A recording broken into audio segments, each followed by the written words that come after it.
Hey, church fam. I just want to give you a quick word as we have kind of entered into the season of Lent, the season of fasting. And I know that's maybe not something that all of you take part in. Some of you might feel like, I don't really know what this is about. I don't know why to fast. It just seems like a really religious thing, and I'm not all about that. Or I don't know where that is in the Bible. And I just want to encourage you that, Jesus did fast, and he said that his followers would fast after he left. And I just want to encourage you with the story of mine and my experience of fasting. A couple years ago, I gave up, and it feels even silly to say this because it feels like a really dumb, small thing. But I thought that I would just give up playing games on my phone. Um, it just become a thing where anytime I had just a free moment, a couple seconds, I didn't know what I was going to do. I would just pull this out and I would just play a game. It was a distraction. And I found myself, a few weeks into that fast, and I didn't see the connection, but I found myself feeling sad.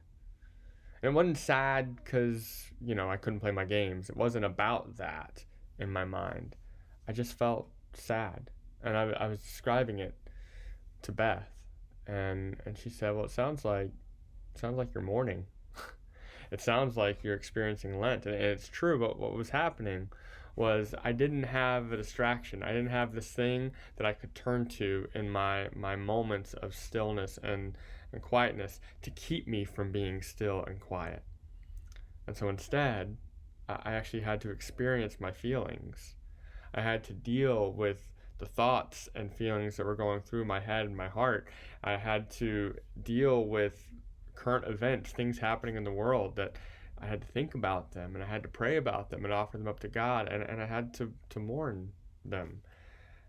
And I found that what happened through fasting was that I gave space to that. I made space for God to speak to me in those places, in those moments. And it's not at all what I intended or expected, but it was amazing to see how God used that.